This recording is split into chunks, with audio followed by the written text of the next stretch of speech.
Assalamualaikum warahmatullahi wabarakatuh. Di sini saya akan menjadi seorang instruktur diklat yang akan menyampaikan mengenai cara meningkatkan keefektifan belajar di kelas. Yang pertama yang perlu Bapak Ibu perhatikan dalam kegiatan untuk meningkatkan proses pembelajaran di kelas adalah yang pertama harus memiliki public speaking yang bagus.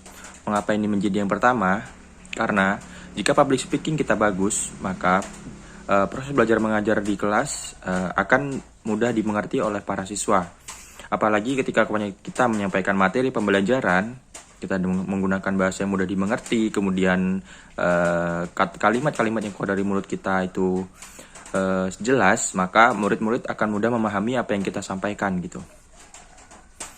Kemudian juga public speaking juga berguna untuk kita ketika kita mengobrol dengan orang lain gitu, sehingga itu dapat membuat kita berkomunikasi dengan orang lain dengan bagus gitu, dengan baik. Kemudian yang kedua adalah bagaimana cara kita memimpin di kelas atau leadership kita saat berada di kelas. Dalam hal ini kita harus mampu sebagai seorang guru, kita harus mampu untuk menciptakan suasana di kelas sesuai dengan apa yang kita mau gitu. Apabila kita menginginkan suasana di kelas dengan nyaman, maka kita harus juga mengerti bagaimana kebutuhan-kebutuhan yang perlu diperhatikan dari para siswa. Misal mereka membutuhkan suasana yang nyaman, kita juga sebagai seorang guru, kita tidak boleh terlalu keras untuk mengajar para siswanya.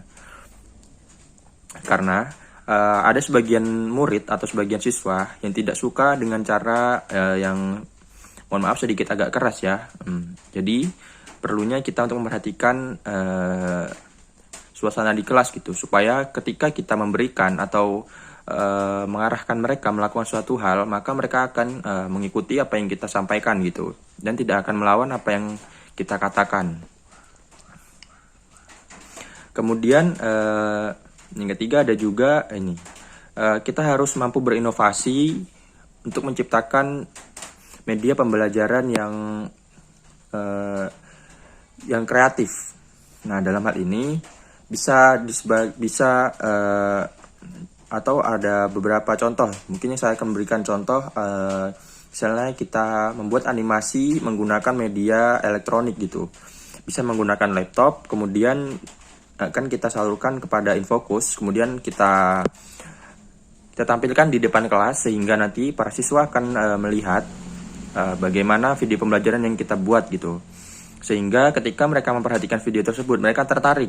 Nah, kemudian akan tumbuh rasa ingin belajar dari mereka sehingga mereka juga semangat belajarnya gitu.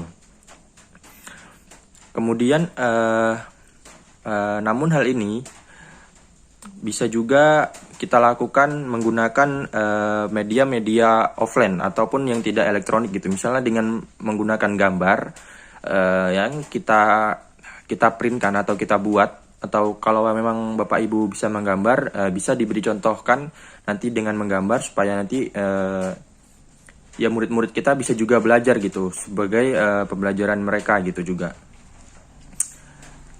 Nah, jadi ketika kita melakukan semuanya itu tadi, kita juga perlu memperhatikan kenyamanan siswa juga, dan bagaimana keadaan dan kondisi kita di sekolah gitu. Apabila tidak memungkinkan melakukan media-media elektronik, pembelajaran elektronik tersebut, maka bisa juga kita tadi yang sudah saya katakan, kita menggunakan media yang offline, yang tidak elektronik. Jadi begitu Bapak Ibu.